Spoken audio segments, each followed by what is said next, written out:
Do I have a motion to approve the agenda? I'd like to make a motion to allow electronic participation with policy BEDM. All right, we have a motion to amend the agenda to include electronic participation. All those in favor? Is that right? Did I do it right? Mm-hmm. Okay. All right. All right. We'll begin then. All right, thank you all so much for being here. We appreciate you all being here. So we have a few items on the agenda as information we want to share with you, and then we want to have some discussion on some data, some interim data. We want to just brief you on that as well. So you should have in front of you, this is the case study. This is the case study. As a leadership team, we've read this case study. What this case study just outlined is some work that's happening in Charleston County School District, 3 hours up the road or down the road, wherever. And some of the work that they're doing are the same work that we're doing here in Cherokee County. So as a leadership team, we read this morning just to kind of confirm the things that we're doing, and not to say that we are just creating these things to do because we feel like it's going to work, but we are really being very intentional, very strategic when we come up with different ways and to support student outcomes, and that districts in our state, they're doing the same things and seeing the impact and the results. And so we just wanted you all to have this so you can have some confirmation that what we're doing here in Cherokee County has worked and is working in other districts. And so we just wanted to make sure that everybody is bought into that and just feel a little bit more confident that the work that we're doing is intentional and strategic, but we also know it's a lot of work. So we wanted to provide you with that so you can read at your leisure. And then the team here, if they want to share something that they felt that stood out to them as we reviewed this case study. This morning when we were talking about why it matters, we were given this earlier over the weekend so we could ponder some of these things. And so we started looking at some of the things that Charleston County was doing, such as looking at the high quality materials that was used. They started looking at what could make that impact for students. They were looking at what happens in that classroom with the school is that impact, and how we will help to support that, meaning from the district level. So we were feeling pretty good when we were looking at some of this, although they started in 2019 and they did this study through 2025, about 6 years, they were seeing those changes.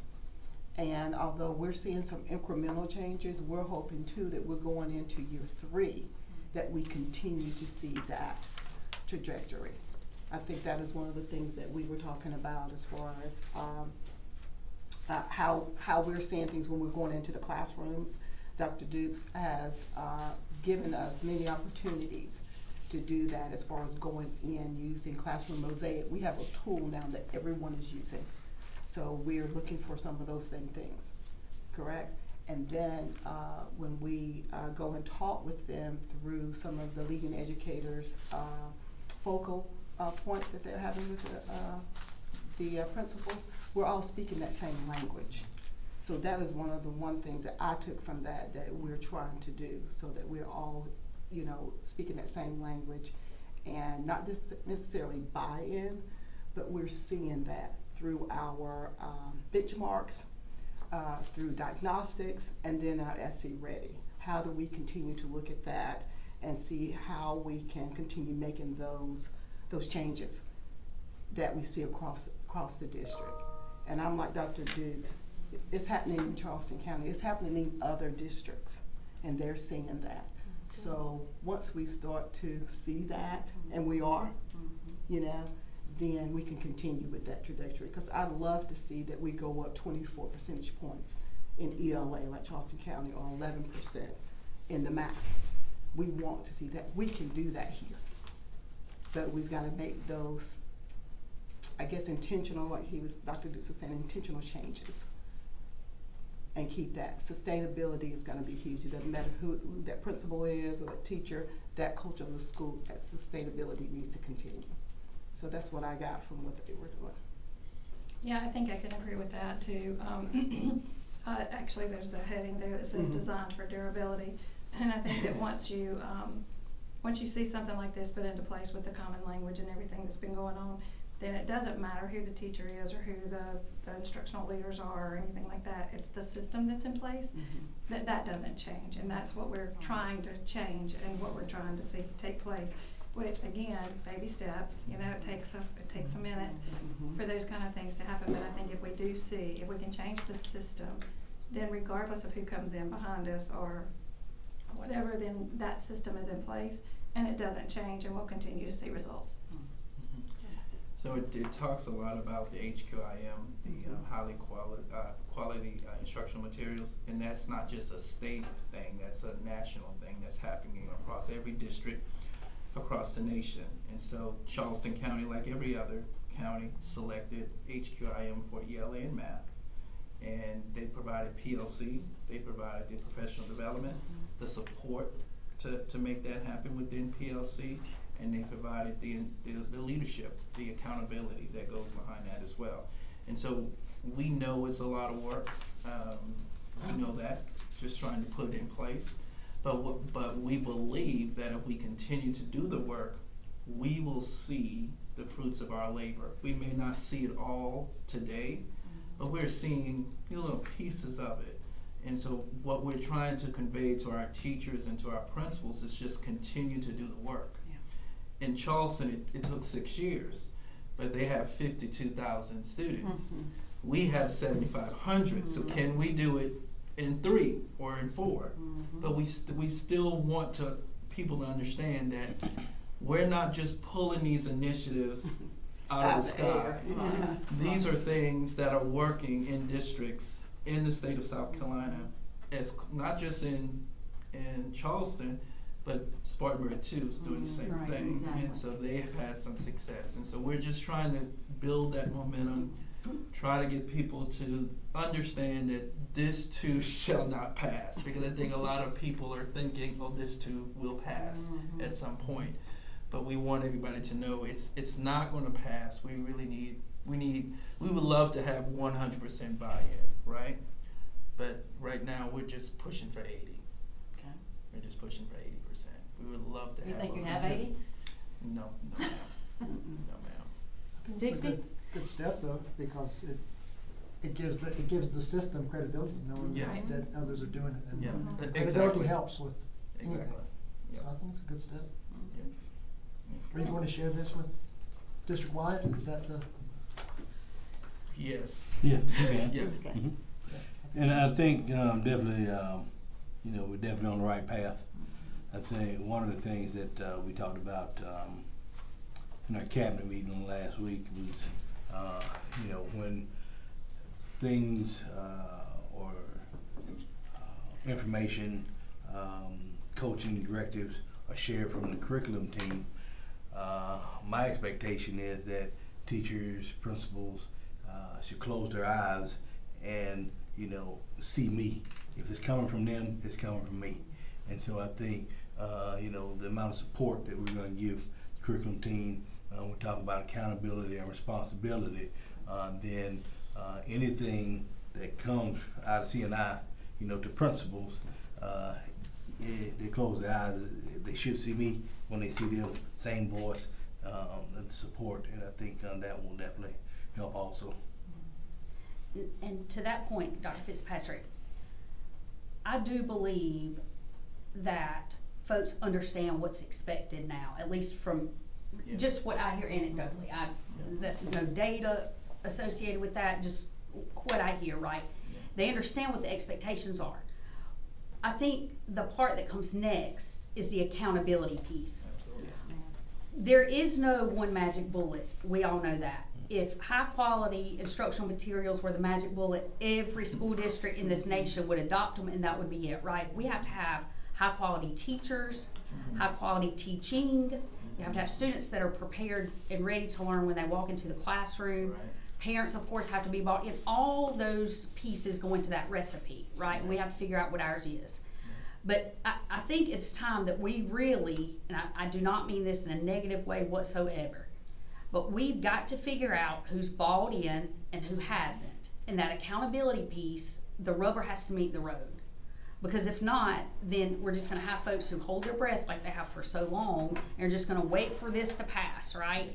And if it doesn't, then, you know, they'll move on or, you know, fly under the radar. But we need to be serious about this. It's the only way, it's the way that you all tell us that we're going to move the needle. We're bought into it. So, I mean, go into year 3, I think it's time to get serious about it. And we're looking at different ways of how we allocate resources in our department. This past year, we spend 50% of our time in a school, and that can be sitting in a PLC with a group of teachers, that can be observing teachers, that can be planning with them. I know Dr. Blanton has coached several teachers in the elementary setting, so we are doing that work because we feel that it's important work. And a few years ago, you all approved for us to have instructional coaches in every building. And I think in the majority of those buildings, that has been a game changer for our teachers. But we also realize that some of those coaches, some of those schools need more than one. So we have worked to kind of reshuffle some of that, to put some of those coaches in our schools that really, really, really need more coaching support than others. I think all teachers need coaching, right? I think everybody should have a coach. But I think in some schools, like Luther Vaughn, we couldn't just stick with one coach. Based on what happened this past year, we know next year we're gonna have to reallocate, and we're gonna have 2 coaches at Luther Vaughn. Because they're gonna need it. Because they're gonna have a transition of another principal, and they will also have a transition of a lot of staff members. And so there will be some new staff members coming in, new to the district, new to the profession. Either way, we feel that another person could spend their time there supporting. And so we've done some reallocation there and shifting of some resources. And we'll continue to do that based on the need. I mean, you know, and after this year, we may not need 2 there. We can put her back where she started, but we may need her to stay a little bit longer, and she's open to that. So our coaches are more flexible than they were before, because now they're trained, they feel comfortable, and they're willing to go and serve at another school if we need them to, so they're open to that. You can think of it in terms of support like you would in your classroom. You know that everybody doesn't need the same thing. I mean, you can't teach one way and expect everybody to get it. Yeah. So we're kind of thinking about our schools that way. Which schools could benefit from a higher level of support, and which ones can benefit from, you know, they're still going to get what they need, but it's not going to be as much as other schools. So we're trying to think about it in terms of what's needed, the need. Are we meeting the needs of the schools? Because Dr. Dukes gave us like tier 1 schools, tier 2 schools. You know, here they need a little bit more. This one maybe not. But you know, like you said, when we were going in schools, we knew that we may have to go back the next month, or you know, or the next week, or spend time with the instructional coaches and the principal, because they were a tier 1 school. Tier 2, maybe not as much, but we had to make sure that we looked at those resources and gave that time to them. Did another school go without a coach to move? No. No, every school will still have Okay. one. Everybody's going to get. They're still gonna get their coaching. Okay. Yes. Yep. Maybe just take them for one day. We're gonna have, one will be serving one school 2 days, and then the other school 3 days. Okay. And so right now, we're looking for Ewing. We're looking at the coach at Ewing. She resigned, and she's going to Greenville to do the same thing. Oh. So you know, you train them up, and they leave us. Oh, So we gotta hire for Ewing. One of the coaches at Gaffney Middle, we train her up. Now she's going to work for the state, but she will still be serving Yeah, our she will be schools serving as a our math coach, as a a state map coach, Okay. so that's helpful. And then we had one from the elementary school who got an AP job in Spartanburg. So Okay. as you train them up and they get good in what they do, they start looking. But we also had some teachers that I think didn't believe in coaching when it first started, Right. didn't want those coaches in their classroom, and 2 of those coaches will be instructional coaches next year. Because Well, that's good. they were so overwhelmed by the success in the classrooms and Wow. with the coaching. Yeah. That's awesome. So we did change some minds. Yeah.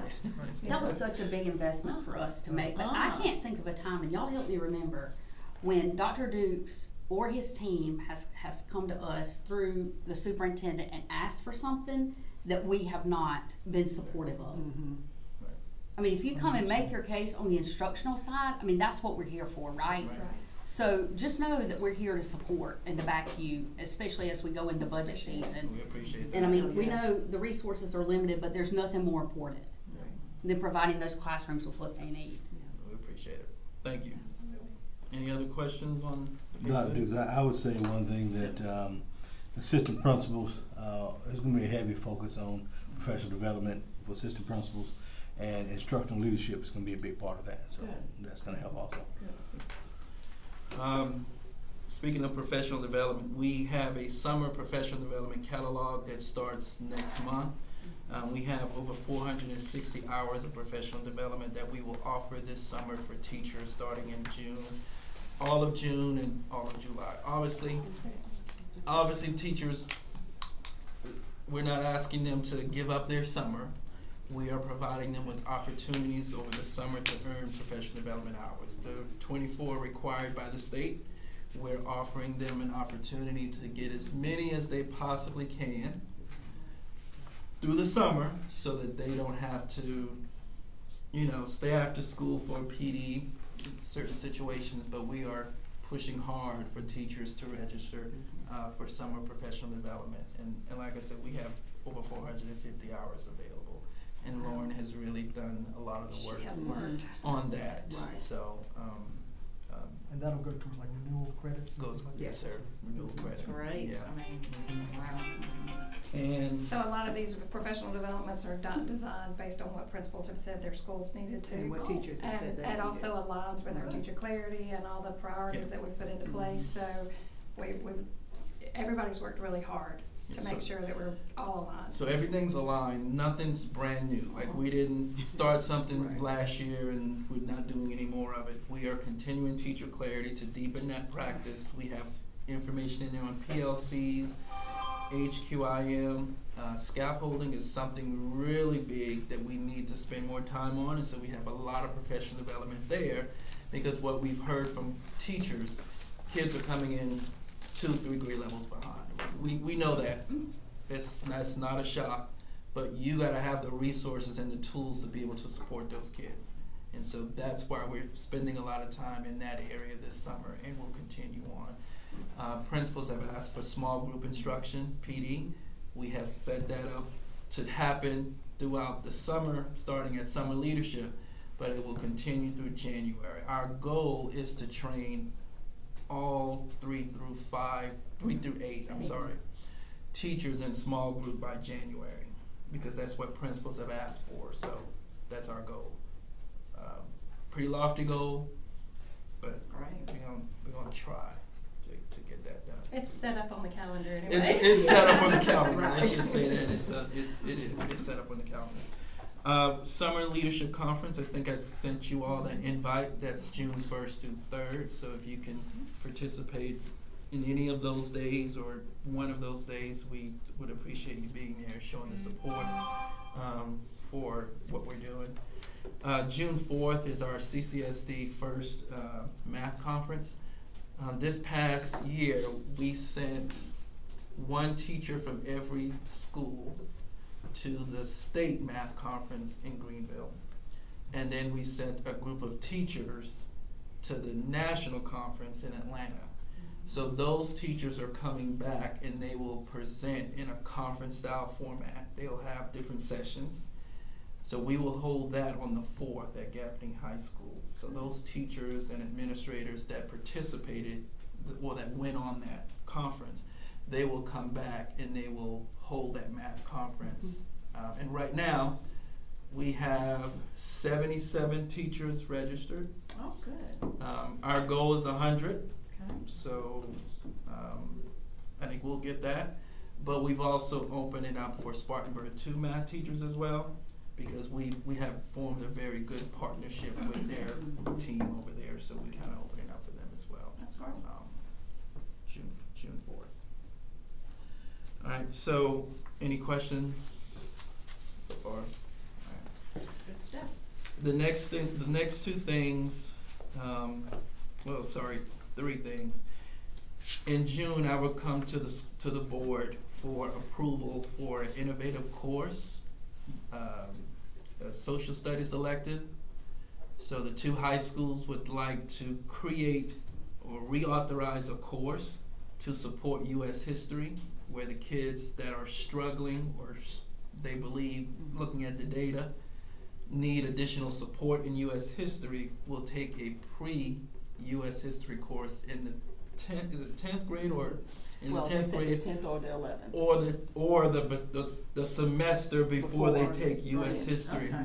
So we are putting the final touches on that proposal from the school, and we're talking to the principals. I think we're waiting on a scope and sequence. Yes. Once we get that, we'll bring it to the board in June for approval to be implemented in August. So, How do you identify those students? test scores. Yes. Okay. 8th grade test scores. 8th grade. Basically, Okay. yes. Mhm. And looking at English 2, once they get in there, Okay. because that would be all the data that we actually have, Okay. so.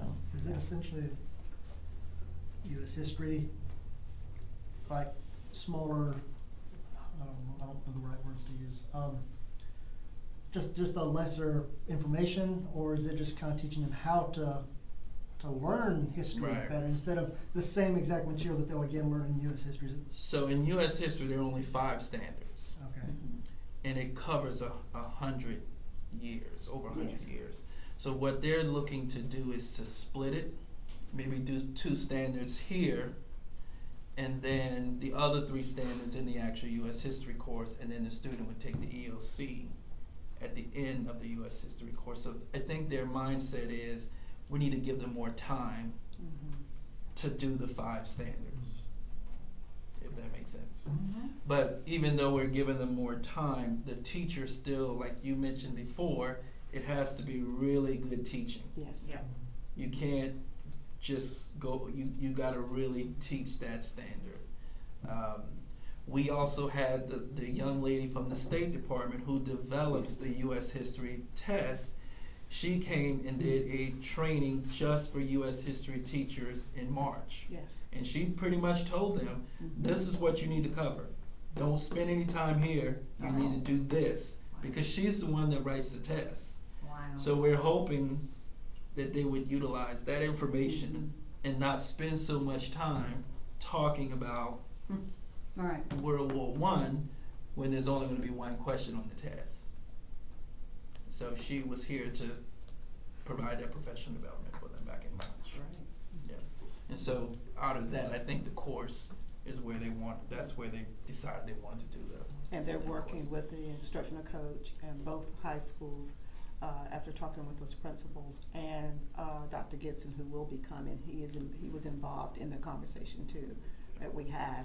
And so they are working together, and we've given them a deadline to get that to us so Dr. Dukes can look at it before we bring it to you all. So, We'll send it to Dr. Fitzpatrick first. yes. Right. Yes. Then we'll send it to you. I'll send it to him and he'll send it to me. Yeah. But that is what they were working on, because the principals asked for this. Okay. We were actually sitting in this room when we were looking at the registration guide, and they were saying, we gotta do something, you Gotta know, do to something. help Yeah. with the U.S. history, because, you know, just let's be honest, when do our kids really get that history that they need before they get into the 11th grade, right? What do we look like right now with U.S. history EOC? We haven't, we don't take We the don't U.S. know. I know we history. did, but last Last semester, I guess, or the last time we took it. I was thinking last spring. You mean last fall, the fall. Yeah, last fall. We Yeah. can, we Well, have some data we'll share. with Yes. you. Okay, so that's coming up. Yep. Any other questions on that? So the need the teachers are asking for is they want more clarity around the clarity that we already have provided to them. That's fair. Right? Yes. Right? So, our team, along with, because we have coaches that come in and coach us as well, we have developed a guiding principles of instruction that we will share with all of our teachers here pretty soon. Our principals have given us feedback on this document. Our lead teachers at every school has given us feedback on this document. Who else has given us feedback? So far, we've had principals and coaches and lead teachers. And lead teachers have given us feedback on this document. What they're asking for is, can we be more clear in what our expectations are for the classroom? And so we have done that, and we want to share that with you, but principals have already asked. When you hear from our principals, well, I'm not a math teacher. I can't go in and give feedback on math instruction. Or I'm not an English teacher. I cannot give feedback on ELA instruction.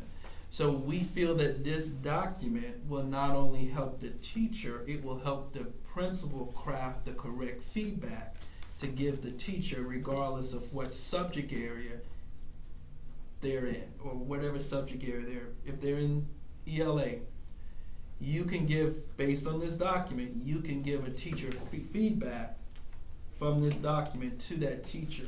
Because again, we're not asking the principal to be the content specialist, we're asking the principal to be the instructional specialist. The teacher is the content specialist. So I'm gonna turn it over to these ladies. Yeah, so I'm just gonna give you kind of an overview, because I'm not gonna read all of this, but just so you know some commonalities. So every page in here, it's all broken down into ELA, math, social studies, and science. We have the grade bands listed for everything except for social studies and science, and those are separated. I mean, those are all together, because that will be pretty consistent. But our ELA, you'll see it goes from kindergarten K-5, and then 6-8, and then 9-12. Yeah. And so, ELA is first, and then ELA math. is first, and they'll go through all of them, and then math. Each one of them will have our vision statement at the top, and then some overall expectations, I guess you'd say, like some practices that we think need to be in place in order to see what you want to see when you walk in the classroom. So the vision statement is there, and then it says, here's why we're doing this. We teach, for example, we teach ELA so students become strong readers, writers, thinkers, and communicators who can engage deeply with complex text and ideas. So that's just one of those. This is why we're doing what we're doing, because we wanted to make sure there's a why there for everybody to go through. And then each of the guiding principles each guiding principle page shows some pretty high-level tasks and some teaching practices that are expected when you walk into that classroom, or so that teachers know, here's what I should be doing in my classroom. So if you kind of overview that one. Now, I will tell you that there was a discussion between all of us, from everybody in the C&I department when we were doing this. We really struggle with putting times on these things. So if you've ever been in education, and the first thing you do, you look at that time. You mean I've got to spend 60 minutes in whole group? Well, what if? So we really went back and forth with that. But in order for us to be as clear and as concise as we can, to make sure that everybody understands that there's 120 minutes of ELA instruction, with 30 of that being an intervention time for the classroom. This has nothing to do with your pullouts, your resources. This is expected of the classroom teacher, and that is state, that's not us. So that we decided, okay, in order for that message to be clear, we need to make sure everybody sees that. So we wrote those down, what it would look like for each one. So we're expecting maybe when the teachers get this rolled out, we might get some, kickback from that, and if so, we'll see how we can readjust or whatever. But our principals asked for this. But our principals did ask for this, The one that asked and because they wanted to know too. Right. So that's. So if you look at where Dr. Blanton mentioned the vision, then she talks about the why. If you look underneath that, those 4 bullets, think about that as what the students will be doing in the classroom. So those first 4 bullets where it says practice, you see where? That's what we expect students to do in every classroom, in every ELA classroom. So when we go into that classroom, the students should be engaging in complex text, regardless of what grade level he or she's in. And then that next set of bullets where it says in Cherokee County, the ELA classrooms will, that's what the teachers are to be doing. Okay, so if we're just breaking it down from the perspective of the student, the teacher, and then the next thing is what the teacher will do in PLC. Okay, so we wanted to break that down for you, what the students are doing, what the teacher should be doing, and what should be happening in the planning process in order to make this happen or make this a reality for students. And we clearly align what our HQIM is, and then we kind of look at breaking it down a little bit. Yes, it's 120 minutes of instruction, and like Dr. Blanton said, 30 minutes of that can be used for intervention. But you wouldn't be intervening every day. That intervention may only take place 2 to 3 times a week, because at first you have to launch it and begin the instruction, and then at some point throughout the week, if you realize that a group of students are not getting it, then you would go into your 30 minutes of intervention time within the classroom block. So we wanted to be very, very clear that what you're using in planning is the HQIM, along with the additional supports, supplemental resources that we are providing to teachers as well. So we wanted to be as, I don't know if this is the right word, crystal clear as we needed to be, because what we've seen so much inconsistencies across the board. And so what we're trying to do now is establish cohesiveness across all schools, all grade levels. This is what is expected for you as a teacher. This is what students should be doing. And as an administrator, now we've told you what should be happening in an ELA classroom. You should now feel comfortable taking this document with you and giving that teacher feedback. So if you walk into a classroom as a principal, and I was not an English teacher, if I see a student reading, if we're in, say, 8th grade or 5th grade, and I see a student reading something that a kindergarten student should be reading, that's not complex text for that grade level. So as an administrator, I can say that is not a complex text, because that is a 1st grade textbook that you're using to teach 5th grade ELA. So as an administrator, I can now give that feedback because I know what text they should be using in that 5th grade classroom now. Whereas before, I may not have known. If you look at the second page, like after that, the second one kind of breaks it down even further. And so it kind of gives you those part 1, part 2, part 3 sections of the day. And there's a note at the bottom to note that, you know, you may not always get to do every section every day, because it's just, that's unthinkable. You can't do that. That you have to kind of prioritize based on what students need. So we've allowed that in there, and we've also allowed the supplementary resources in there, so that again, when a principal walks in, if you're using Teachers Pay Teachers, then I know that this is not on our list. So we've tried to be as clear and make it's a little bulky at first when you first look at it, but once you kind of get the explanation, you can see it's really not that bulky. It just kind of breaks it all up. And so if you know what you're looking for when you walk in, then you're only going to go to that section. And if a teacher knows she's being observed, then she's going to make sure that all these things, or he is going to make sure that all these things are in place. And this is not a surprise to them. Not at all. They will have this. They will know that the principal may be looking at how you're using no red ink for writing. Right. Or Newsella for those articles. You know, if you're using something outside of HMH or Newsella or no red ink, you know, I probably will question that. Why are you using that, that resource? Because right now, we are paying for you to have integrity, no red ink, you know. We also put, HMH. I'm sorry, we also put vocabulary down there as, although that may seem a little odd, but that is where we are the weakest in this district across from K to 12. That is every time we test, our vocabulary is very low. And so we want to make an emphasis on that this year, and also the connection between the reading and the writing.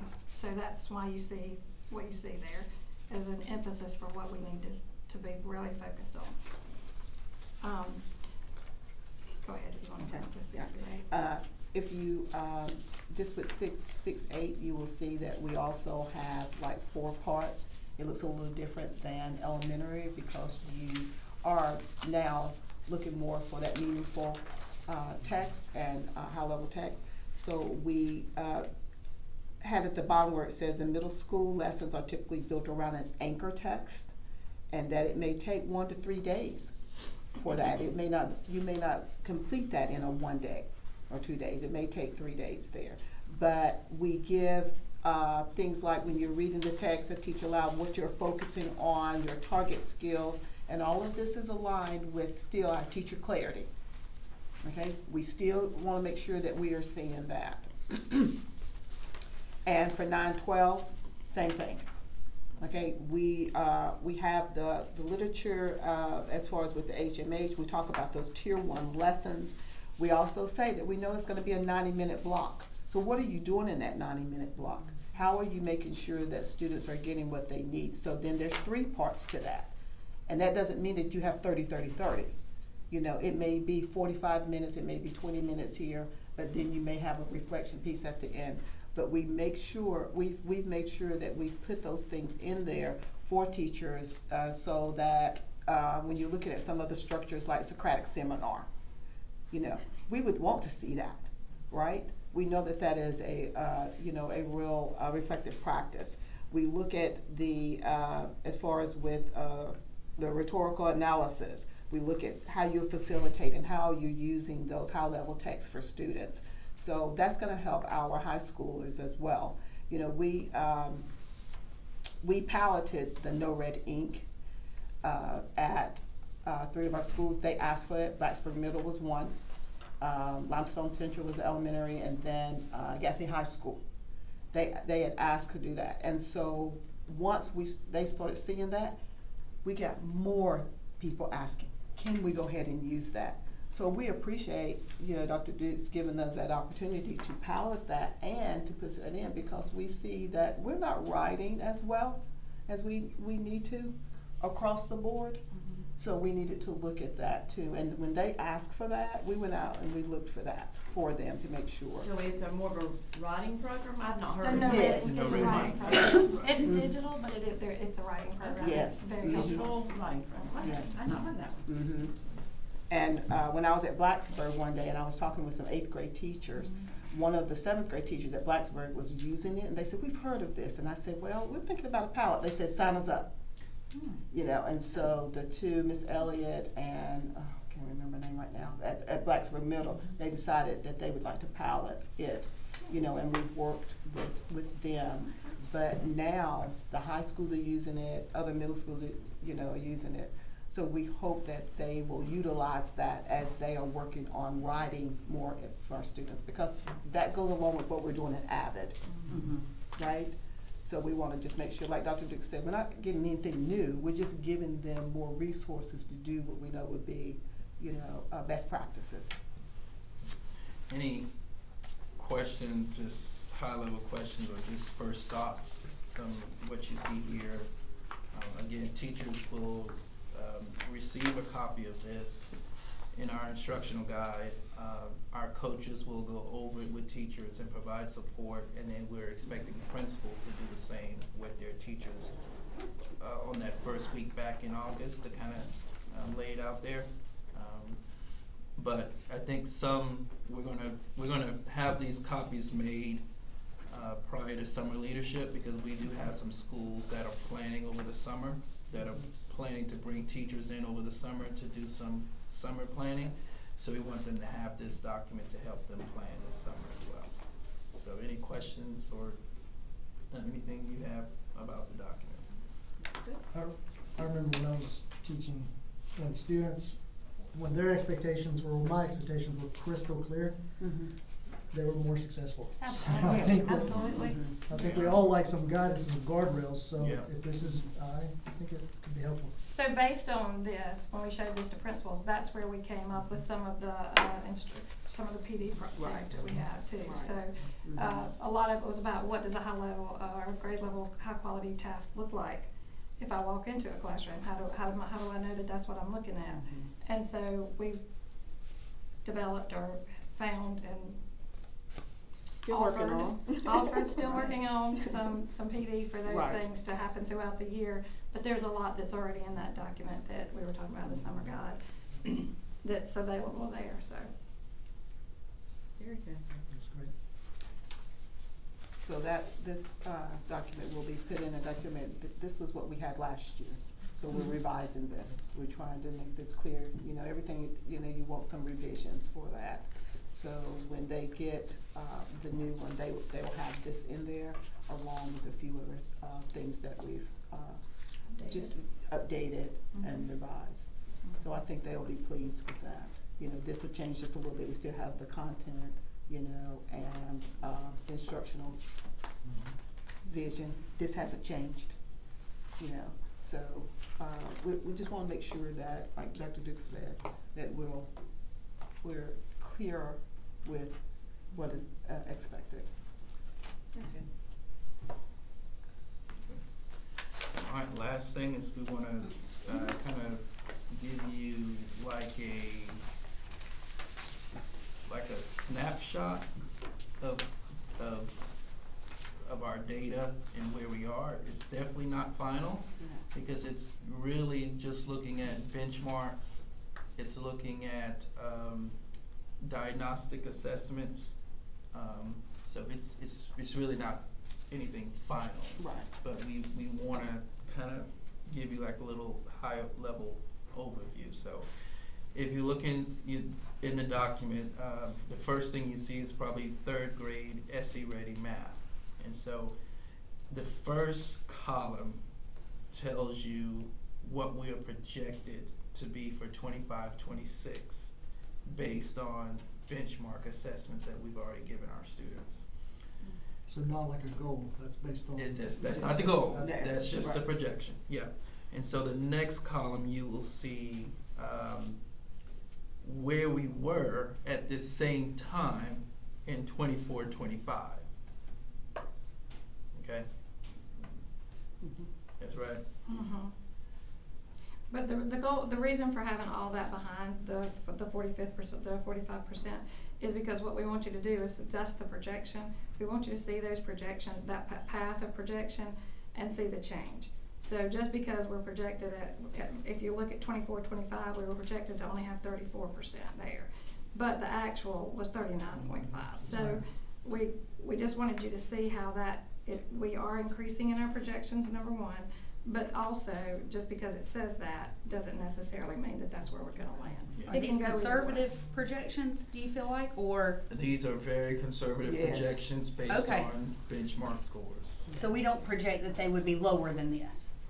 I don't. I mean, you don't, I We don't- have not had any that were We lower. have not seen We have any had lower. individual students that were projected to do, and they have scored lower on their projections, the individual student. But as a whole, no, we have not had any to go lower, okay, if that makes sense. yep, So we're just giving you projections based on, so for middle school, they take 3 benchmarks a year. And so the last benchmark that they take is a cumulative benchmark. The other 2 benchmarks only covers a particular group of standards. So what we're looking at is that last benchmark because it's cumulative. right. Yep. What do they take, Dr. Dukes, Ma'am? in middle school? What's the benchmark testing? Mastery Connect. We use Mastery, okay. Connect, yeah. Are we still using iReady? Not in middle school. But in elementary, In yes. elementary, Okay, yes. So ma'am. these math scores that you see were based off of, that's the projection for already. okay, ELA is a different story. We can go lower there. The projections can show you a lower score. If you look at your next page, those projections are still there, but sometimes we do drop below those projections, and we're not sure what the already can't give us an exact reason. nor can we figure one out, but there are opportunities for that to decrease as we go, and we don't know why. So, I think something else I also want you to think about or consider or ponder. Last year was our first year statewide taking the first ELA test for the new standards. Mm-hmm. So on that assessment, there were more questions, but there were a lot of field questions that were not graded, but the kids were participated in it. So you can project that your scores are going to be higher in that first initial year. That second year may not be as high because now the state knows, or the testing company know, what type questions to put on based on the amount of the field test questions that were answered correctly or incorrectly. So there's a possibility that English could go down, and it could be a state level trend, or it can be a district trend. It just depends on the students. Yeah, because you're not measuring the same child No, for right. second, third, fourth. Yeah. And it's a different Yeah. test, because the test they gave last year had a lot of field test questions, and the kids really didn't know if it counted or not, so they just took the test, because that's the whole purpose of it. But this year, you're getting the actual test, and it may look a little different. So just giving you a heads up there. Yeah, and in so, ELA. yeah, and then on the third page, when you start from that point on, you'll just see our projections. Because the only reason we showed you those was to show you the differences that the projection says. So the next couple of pages just shows you what we scored last year and what the projections are for this year. And let me tell you also about math.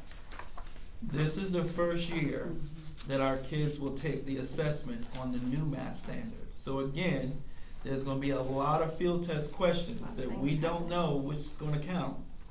And that's gonna be whatever grade the students get. Next year, it might look completely different based on that field test. So, and I'll give another example. This year, students will not get any points for math for any progress they've made year to year, because there won't be a test to account for. Because the test they're taking this year is not the same test, so we can't show any growth. So you may get some schools that had a high number of student progress points last year. They will not get that this year, because the only progress that can be made this year is ELA. That's it. Right. You All can't they get would be progress looking at in is Which was what we had proficiency. last year. The same thing happened in ELA last year. Yeah, We only be looking at proficiency. yeah.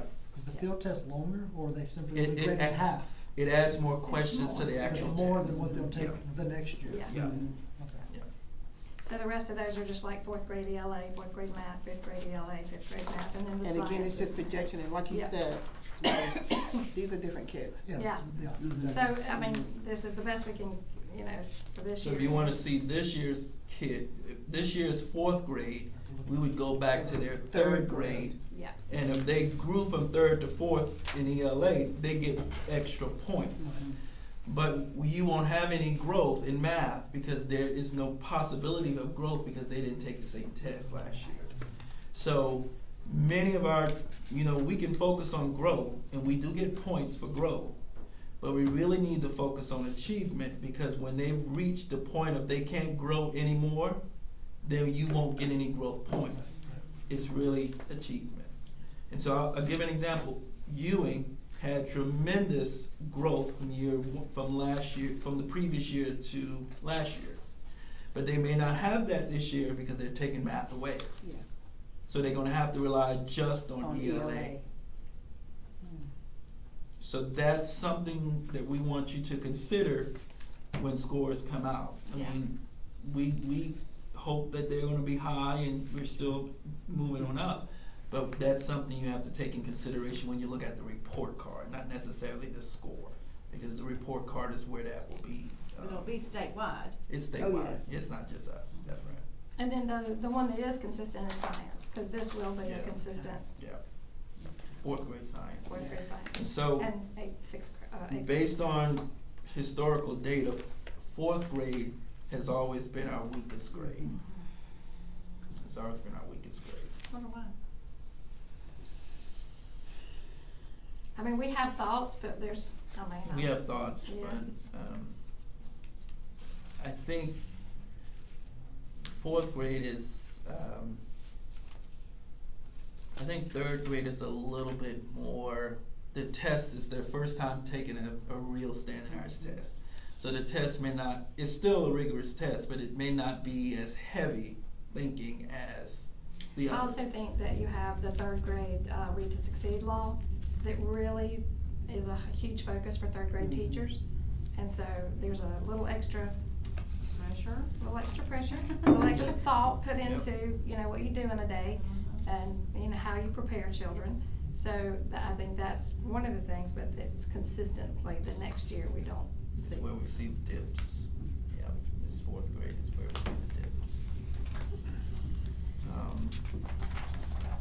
And so we went and provided you with the projections for 6 through 8 and also science as well, based off benchmark scores that our students, the last benchmark in middle school was, when was the last benchmark?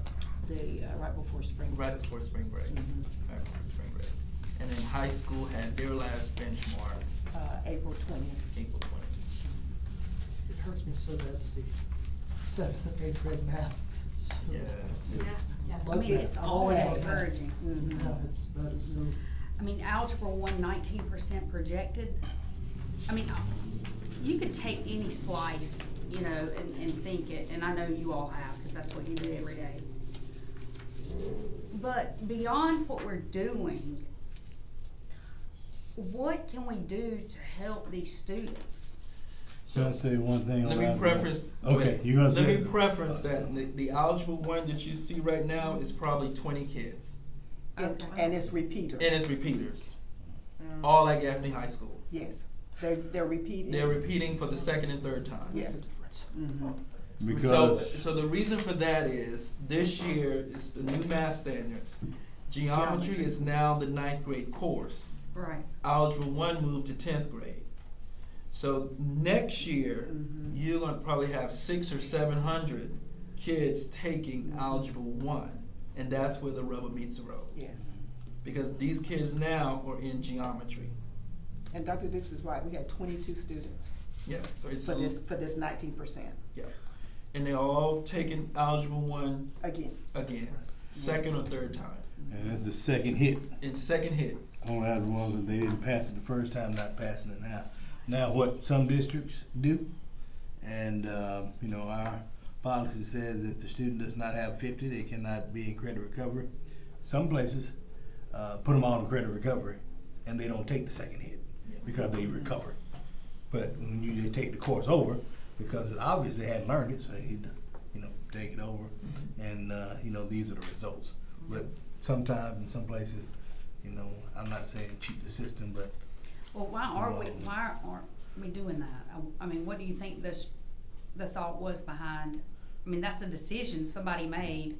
it's policy that you have to have at least 50 to do credit recovery.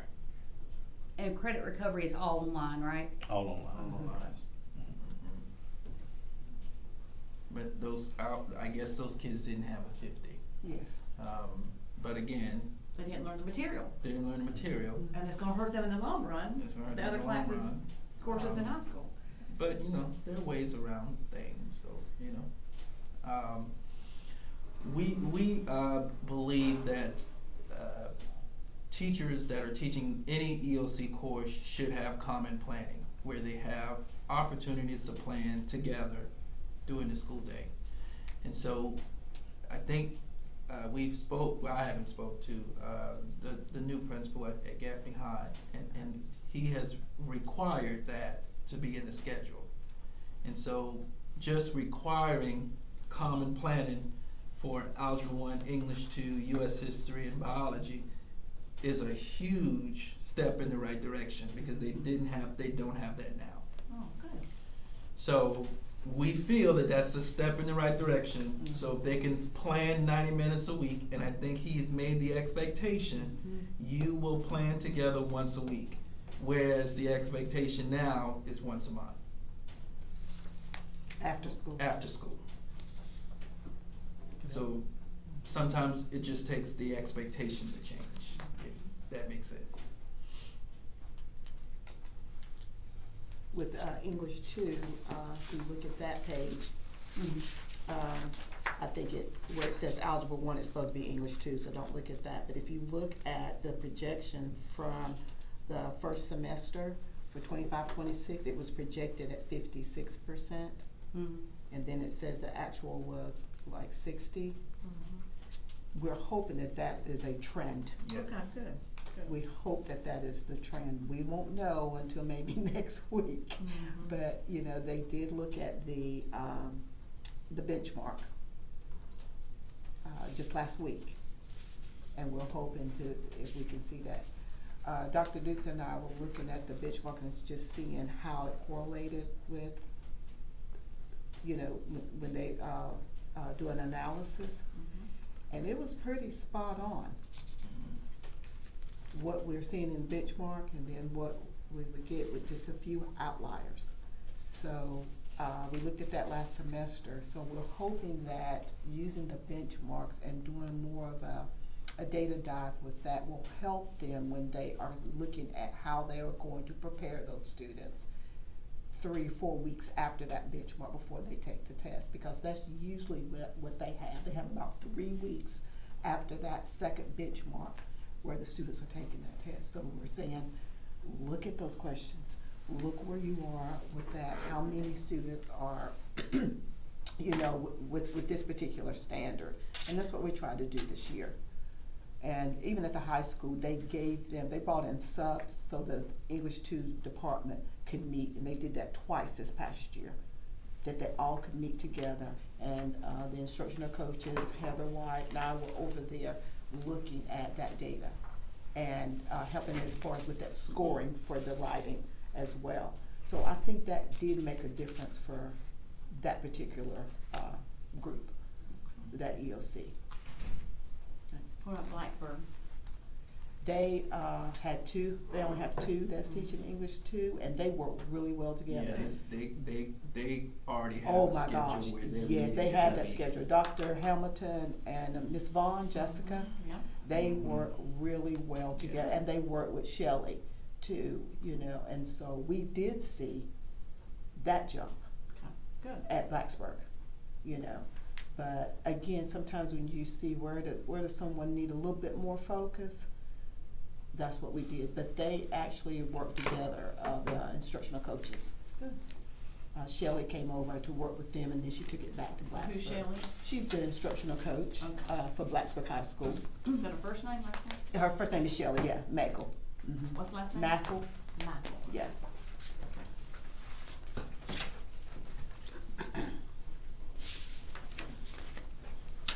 Any other questions that you want us to kind of dig into to answer?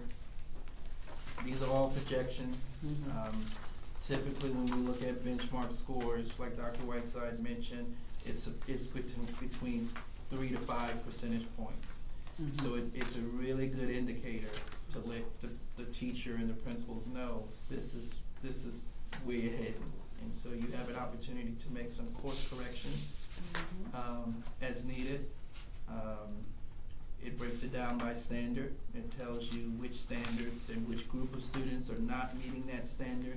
So the reporting that they get for the benchmark is phenomenal. It's phenomenal. Just utilizing it. Just utilizing it. For the on-time graduation rate, that says grad rate 24-25. Should that be 25-26? Is that the projected right there? Or what's the projected for this year? We don't have a projection. Okay. And we don't like to give a projection Okay. until they've graduated. So once they've graduated and we've taken a look at the students that started 4 years ago and see where they are, because some of those kids have dropped out, so forth. So we didn't want to give you a projection until we have the actual students that graduate, because right now there are some students on the line that are doing a little bit extra work right now to meet that requirement. So we did not give you a projection for grad rate. So that's just actual? That's actual. Okay. Mhm. Bless you. Yep. Pulling IT sometimes for these seniors, right? Huh? Pulling IT for some of these seniors sometimes at the very end. We pull, I think Dr. Whiteside pulls a report and she shares with principals of those students that are, that need a little extra push. Oh, yeah. And you know, most of the time they get over the line, but it's just it's a headache to get them to see it. And then they wait until the last minute and you gotta get them over the line. And, Yeah, well, Edgenuity, I just sent a report to both principals and to their APs on students who are in Edgenuity right now, those seniors, because I meet with the Edgenuity folks out of Imagine Learning every month.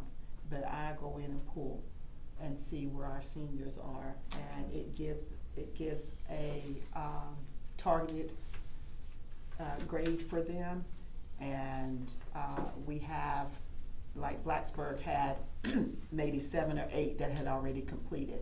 It was in Edgenuity, but it gave them who had completed, how many are close, you know, and it ends next week. So, you know, because if you want to graduate on time, you have to have that complete in there.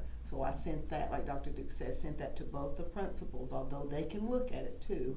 I just did a little extra saying, you might want to look at this baby right here, because what we've noticed, and this is my second year, 2 or 3 students make a big difference. It does. In that graduation, where it may bump you Right. to that point. And what was written on here is about how many points that you get at the high school for your report card. Right. Yeah, it's huge.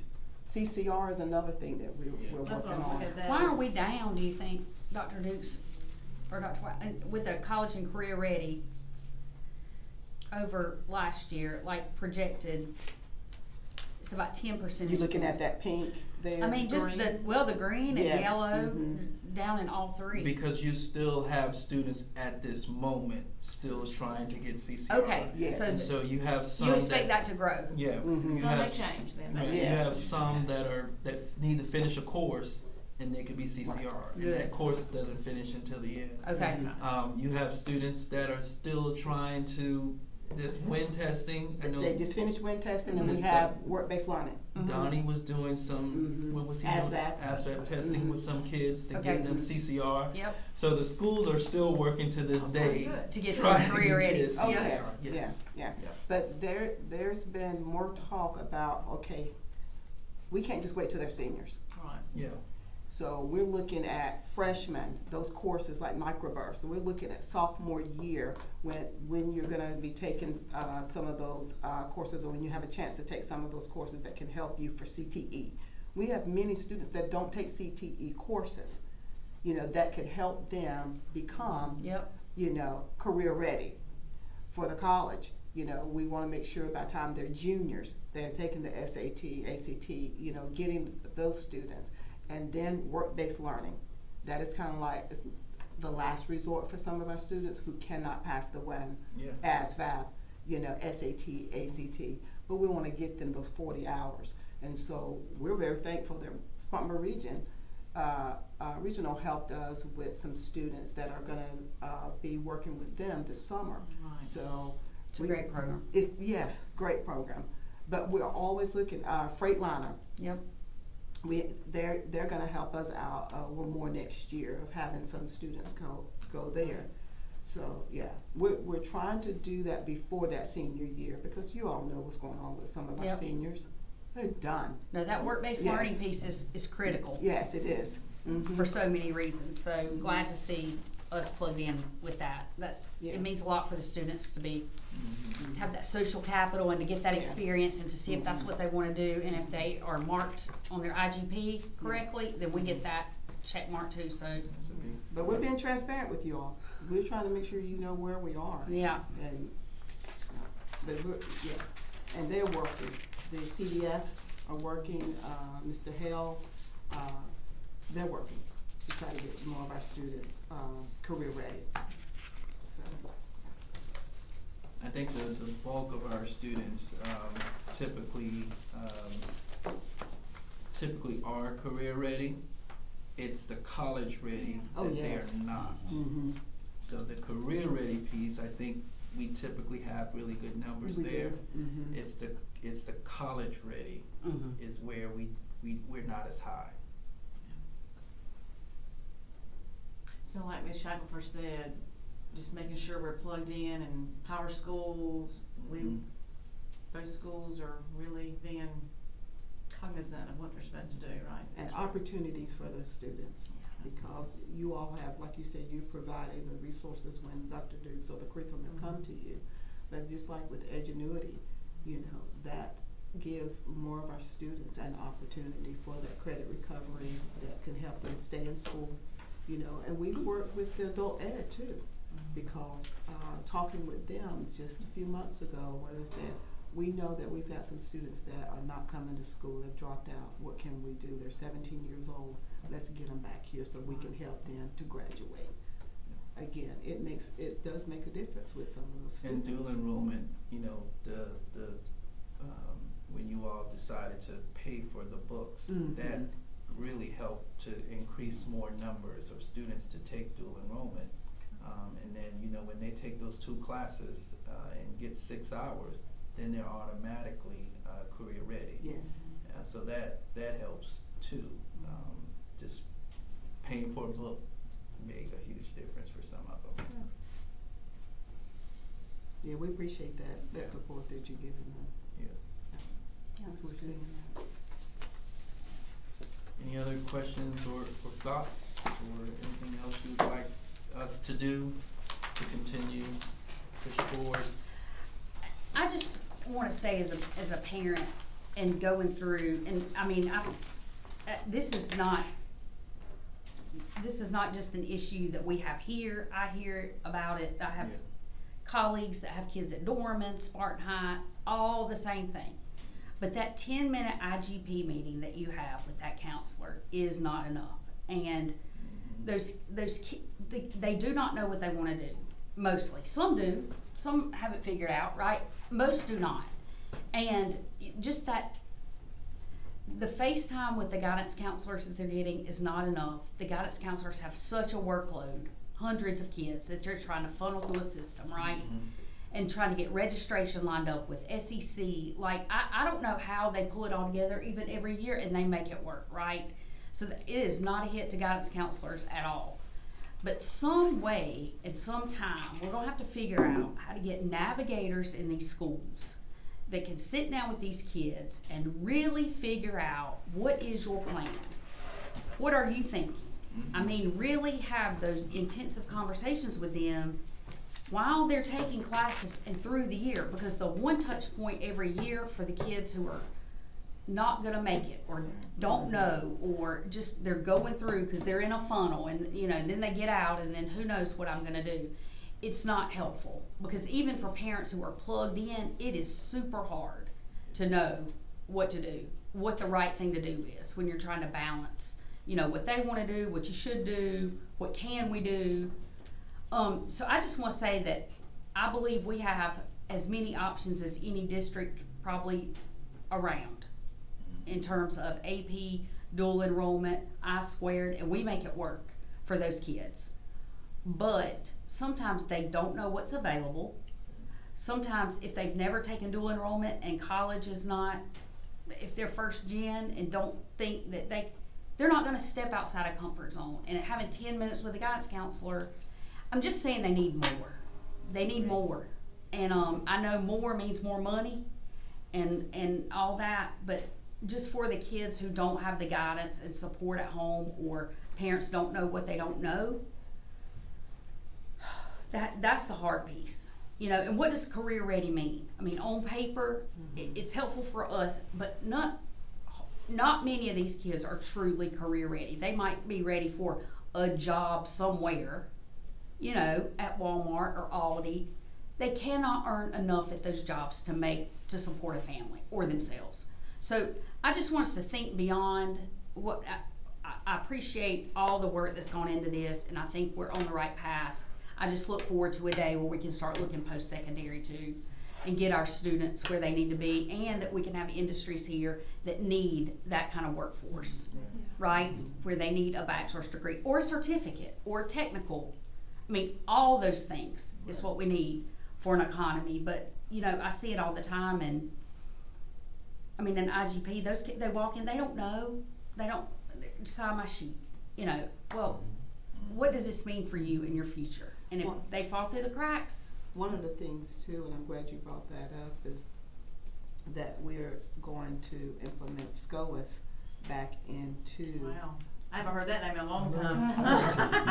It's free. And it's free. It's free. It's free. And so that's what we're working on. Like I said, I'm glad you said that, because we had a meeting with our counselors just a few weeks ago to talk about that very thing, how we need kids to go in and look at where they may follow their interests, because it's kind of like an interest inventory, and then it tells them if they're on track, you know, and what their interests may be if you want to go to a college or a 2-year college or even career. And I was like, we've got to tap into those resources and be more intentional about that. So that's what we're doing again. Yep. You know, so I just want to let you know that it may That's not good. solve what, No, that's what good. you're And saying. I think the network that the CDFs have with the Spartanburg districts now, that network, that coalition, that cohort, that helps them see what it really looks like. Oh, yeah. And I've heard great things about our folks from them. I've passed that along to Dr. Fitzpatrick. And I think that can only help strengthen what Yes. and that goes to the internship opportunities that will be here. We started with Spartanburg Regional, Right. expand to Freightliner. Hopefully that will continue to smaller firms. You know, I think about accounting and, you know, niche type firms that we have here, but architectural firms, all those things that kids need, all the exposure. But yeah, I'll let you know about how that's working Do out. that. But we're gonna make sure that it was a technical thing this time for us to make sure that it was accessible to our students. And so I'm working with the guy at the State Department. Terrific. Yeah, to make sure that we have That's that good. in place for next year. So we have the CDFs, and we have grad coaches at both schools Yes. too. So, I mean, those are ones that should be targeting some of those students. Are. I mean, and that probably are. I mean, Yeah, yeah. that's They just some of hired them are. one there, and Dr. Black can tell you, we walk in the afternoon sometimes just to decompress. Decompress. Yes, but when we hit the track over there, the graduation coach has also been helping with the track, but she will flag me down. Dr. White said, I need to talk to you about this, you know, because we made sure that she had access, although she is not a certified person, but she has access to Edgenuity. We made that happen so she could go in and start targeting those students, you know, but she'll flag me down and say, don't look at Edgenuity yet, let me finish something, because I said, I'm going in on Friday to look. But she has been more intentional about those students. I mean, you probably can talk to Dr. Blatton and some of the counselors about what she's doing. And we have more attendance issues that we can talk about today. But that's one of the things that she has been working on, that What's her graduation coach. Labrisha Ratchford. Oh, okay, yeah, I know who that is. Yeah, the CDF at Blacksburg High, she's really good. Whitney Oh, she's Black. good. Whitney's great. Yes. She's great. She stays I on knew it. her when she was in high school. She She's great. stays on it, and Give she her a has lot of helped. kudos. Yeah. She has helped Gaffney. She's Yeah, helped she's Charles good. Blue. You know, she made sure that ASVAB was given again last Friday. You know, and I like what Coach Littlejohn is doing. He's keeping us updated about the athletes because he wants 100%. Yes, he does. 100%, and he's telling them before you come out here on this field, Yep. we're gonna have this. That's We're gonna right. get there. Yeah. We're gonna get there. Got In a a lot of perfect great world, personnel. perfect world, you could CDF clone Miss Black for both. Oh, yes. That would be a perfect. The graduation She's coach, great, you could yeah. clone Miss Ratchford. Yeah, Yeah. you're exactly So, right. you know, Let me Perfect tell you, world. that Coach Blue, though, I think since we've started the He CDF has piece, done- he has really embraced it. And I've heard from Dr. Owings how much he has learned. And I just think sometimes, and I'm not saying this is the case, anytime you're in a new position, you don't know Right. what you don't know, you don't know what questions to ask. I agree. Mm-hmm. Good for him that we have now this whole group from all of the districts in Yes. Union, and they can help each other, right? Right. And just get that professional development and see what it's like on the ground, what the talent gap analysis is, what it really looks like, what we'll need to see in 2 years. It's really helpful. But they meet every month. And that's one thing, when Dr. Gibson comes, you know, he may have other ways that he would like for us to utilize Ms. Ratchford.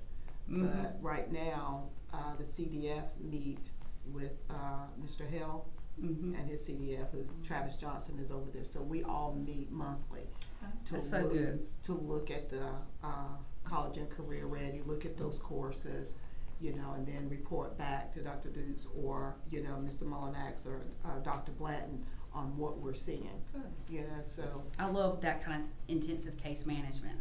That's really what it's gonna take. A little bit more effort. That's all it takes. That's it. Yeah, right. Well, let us know what you need. Well, last thing, if you guys, I want to talk about GT. And so, talked with some principals, had some concern about how we're doing GT. So I asked for confidential feedback for each one of other elementary principals. I talked to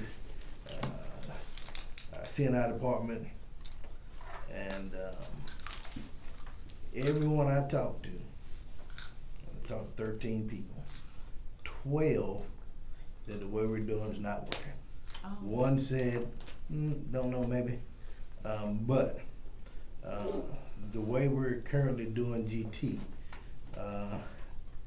according to everyone I've talked to in research, it's not effective. 12 out of 13. So, Well, I applaud you for being willing to survey and pivot, because what we don't want to do is keep going down some road that we all know is probably not the right path, and to end up, I mean, good. yeah, and moving it from under Dr. Fox and communications back to academics. Had some, and CNI had some conversations with these guys too about what do we need to do to make it work. And the number one thing I've heard is change. And so I talked to the principal of the school where it's housed, feels the same way, and all of the other principals. Again, there was one that was, you know, felt like, well, maybe, but 12 out of 13. And I want to get all input from all individuals involved. So on Wednesday, we're meeting with the GT teachers. Okay. But chances are 99.999% is going to change from being housed at one place, moving back to housing it in the schools and giving principals the responsibility to observe, evaluate those teachers in their building. Instruction in your building, as a principal, instructional leader, you need to be able to go in and do observations and give feedback and that sort of thing. So that's where we're heading. Just want to give you guys a heads up. But I am going to meet with we're going to meet with the teachers Wednesday so that we have all input from everybody involved. Mm-hmm. So is the teachers that's saying negative, or is it the principals that's saying it's negative, or is it both?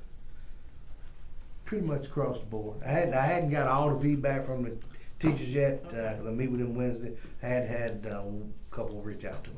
Okay. Yeah. If you had to, I know you haven't compiled everything, but if you had to pick 2 of your top complaints that you heard the most, what would you say are maybe your top 2 or 3 complaints you've heard from? Well, since you asked. Students are missing instruction on the days they participate in GT. One of the rules is that the instruction in the class could not have any new instruction while students are out in GT, so they're missing a day of instruction a week. Some buses are late. The content that the students are working on, we had a parent share a packet of work that students had done in GT, I think for a quarter. And when I looked at it, I really and truly was shocked. It was not anything that would push students or any enrichment. It looked more like, you know, what I would expect to see in a remediation packet. Oh, Right. And so that was a concern. Yeah. And so when we look at the curriculum that it should be working with, really not doing that. Oh. And so those are some Accountability. things that are some concerns. But the accountability piece is having them in the building, having the principal be responsible for ensuring that teachers are teaching the curriculum and ensuring that we're having rigorous lessons in our GT classes. Because I think from a social standpoint, probably works bringing everybody together. But when we talk about our GT kids who are high flyers that we really need to be pushing, I don't think they're being pushed currently. What about our numbers? Because I know that was a concern about a year ago about our numbers. We're sending people, was it on Fridays they go back to their schools or something and work on the brain boosters or whatever? And with our numbers, we, and this conversation I've had with CNI so far, the students that are enrichment students that qualify in one area, not both, we're gonna add them back. Because, just like in a high school AP class, just because you don't pass the AP exam doesn't mean they haven't prepared you to do well in college. Same thing here. Put them in there, make sure that, we're challenging the students, make sure there's high level of rigor, and so the students will benefit from it. So you're let me make sure I'm right. You're adding the enrichment students into the GT back, program? yeah, Back to the end. Okay, back, okay, yes, good. ma'am. The current GT numbers right now going into next year, if you're looking at just GT identified, it's 57 kids, 3 to 5. So it's not gone, it has not increased? So when you look at your current second graders that are moving into GT, I think it's only 7 or 8 that qualify, correct? That's right. Across the district? Across the district. You're looking at 400 Yeah. students. Yeah. Oh my gracious. And definitely School we reading. will have some expectations, and we will inspect what we expect with brain boosters, and with when they go back into the class, the teacher doing that work with brain boosters also. I think there's some things, just talking with everyone, that can be effective if they're done correctly. Right. I just don't think we've had the oversight and the amount of evaluation from administrators because of the change. And it was good. If something's not working, do it different. Do something different. Right. We tried it. We knew, Right. we Not knew this working, was so a big experiment, big bet. Yeah. So we do have over 100 students that qualified in one area. Mhm. So there are over 100 that took the PTA. We don't have those results back yet. We can tell you later if that number increases or not. Is there a way to survey parents too? I mean, I know you risk groupthink. It can turn into but to maybe get a sample of what parents think about the program. We can do a survey. Just thinking. I mean, it doesn't have to be long. Maybe 3 questions, 4 questions, but just to get a sense of because they know if their child is enjoying the experience. Yeah, I haven't heard that from anyone about, from the parent side, about it not being a good thing. Or I have. You have? Yeah, but it's anecdotal and it's not terrible and it's not a big complaint. But just I don't like it. But yeah, I think I talked to a parent who's also an employee. I mean, said they liked it, the child enjoyed it, but they didn't think they were getting what they needed out of it. Yes. So my concern last year when we talked about this was the Blacksburg kids, that long transportation over here for an elementary kid. We can kids understand when they're in high school going to I swear, but that long transportation, that did concern me. But that also, there were not many Blacksburg kids over there that qualified. So would the numbers be there to? Well, last year, Blacksburg Elementary had the most GT Oh, identified okay, I kids. misunderstood then. Okay. Yes. They just left some of them didn't participate this year because they didn't Oh, want wanna to go. come. Mm. Gotcha. So that's why their numbers went down. Gotcha, okay, Yeah, okay. yeah. So they Okay. typically have the most Well, good then. identified. And Okay. fifth grade is our grade that has, that still, currently, our fifth grade students are the ones that have the enrichment kids still in the classroom. All of those kids are now gone. Yeah, So when you start looking at numbers now, you're just getting qualifiers. right. So there's no enrichment students. We have lived in the GT world off of our enrichment students, but very few of those would then qualify just because they were in GT with other GT students. Would they then qualify? Because I think our focus was different, because if they've qualified in this area and then we're gonna ask them to take another qualifier for the other area, so we're kind of thinking about how that might feel to a GT student. Yeah. But isn't fifth grade our largest GT? That's right now. Right now, They're the with largest. they're the largest group, and that's the largest group in Blacksburg in Okay. the country. But we'll lose them. And we're Yeah, they're just and going we're to sixth losing them. grade, yeah. Yeah. they're going- Yeah. Well, thank you for looking at that, That's so we can fine. make a change Yeah. before we get too far down the road. Yes. But I think we're also gonna make changes in school assignments. Uh-huh. So a teacher that may be comfortable at so-and-so school probably won't be at that school next Okay. year. That's- 'Cause we need that's- to switch it up a little bit and Oh. change Right. it. Right. If that makes sense. It does.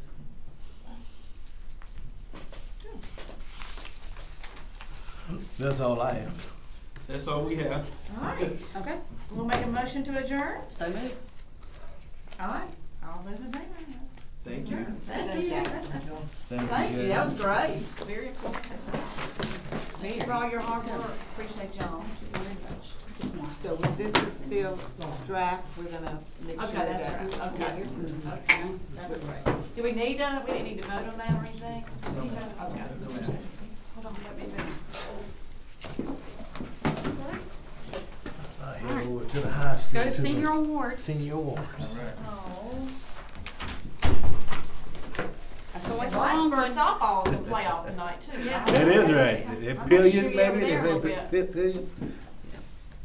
I hope they do well. Go Wild. Hey, you know what, I did not realize, but I Thank y'all. knew that I Thank knew you. this. But I Thank didn't you, know that I y'all. knew Bye. this. Is that Jeff's wife was his sister.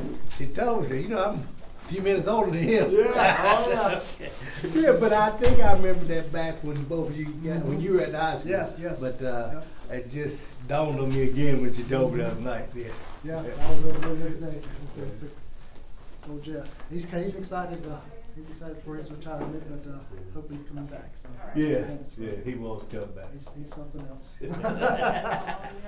I will be, calling in tomorrow. Okay. For the budget. Okay. Because I've got a meeting for my day job, so I'm. Oh, gonna- I understand. So thank you very much. We'll see y'all later.